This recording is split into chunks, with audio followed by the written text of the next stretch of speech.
श्रीराम समर्थ. सद्गुरू श्री ब्रह्मचैतन्य महाराज गोंदवलेकर यांचे प्रवचन दिनांक 26 जून. नियम थोडा करावा पण तो शाश्वताचा असावा.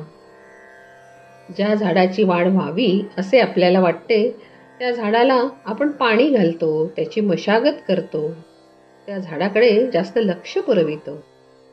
परंतु जे झाड वाढू नये असे वाटते किंवा ज्या झाडाचे विशेष महत्त्व आपल्याला वाटत नाही त्या झाडाकडे आपण दुर्लक्ष करतो.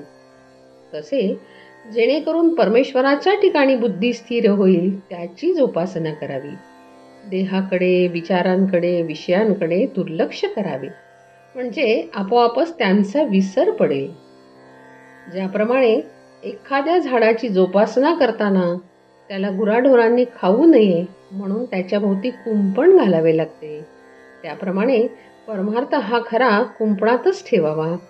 तो जितका गुप्त राहील तितका चांगला. त्याचे प्रदर्शन झाले तर त्याला दृष्ट लागते. म्हणून परमार्थ हा कोणाच्या न कळत परंतु अत्यंत आवडीने करावा.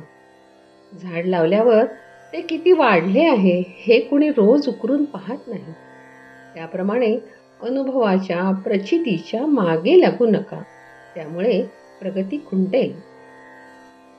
हट्टी आणि व्यसनी माणसे एका दृष्टीने मला आवडतात, कारण त्यांचा हट्ट भगवंताच्या मार्गाला लावला की झाले.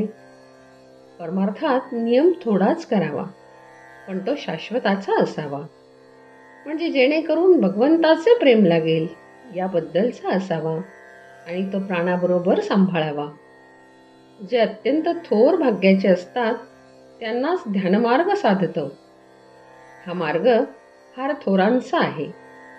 ध्यानामध्ये जगाचाच विसर पडतो. त्या अवस्थेमध्ये दिवस काय पण वर्षे सुद्धा जातील पण त्याच्या देहाला काही होणार नाही. आपल्यासारख्याला साधनात साधन म्हणजे भगवंताचे नाम, दानात दान म्हणजे अन्नदान आणि उपासनात उपासना म्हणजे सगुणाची उपासना होय. या तिन्हींमुळे देहाचा विसर पडतो. म्हणून शक्यतो या 3 गोष्टींची कास धरा. मनुष्याची साहजिक प्रवृत्ती व्याप वाढविण्याकडे असते. द्वैत वाढवून त्यात अद्वैत पाहण्यात आनंद असतो हेही खरे. साधे मधमाशांचे उदाहरण घ्या. त्या अनेक झाडांवरून मध गोळा करतात आणि नंतर तो पोवळ्यात एकत्र करतात. असा एकत्र केलेल्या मधाचा केवढा गोड साठा होऊ शकतो बरे. अशा रीतीने सर्व द्वैतामध्ये एक अद्वैत म्हणजे एक राम पाहायला शिकावे आणि ज्याला सर्वत्र राम पाहणे असेल त्याने स्वतःमध्येच राम पाहून प्रत्येक कृती ही रामाची समजावी. स्वतःमध्ये राम पाहिल्याशिवाय तो सर्वत्र पाहता येणार नाही. तेव्हा स्वतःचा म्हणजे देहाचा विसर पडल्याशिवाय सुख लाभणार नाही आणि हा देहाचा विसर राममय सृष्टी झाल्यानेच होईल. म्हणून अखंड भगवंताच्या अनुसंधानात राहा. परमार्थाला अगदी स्वतःपासून सुरुवात करायची असते.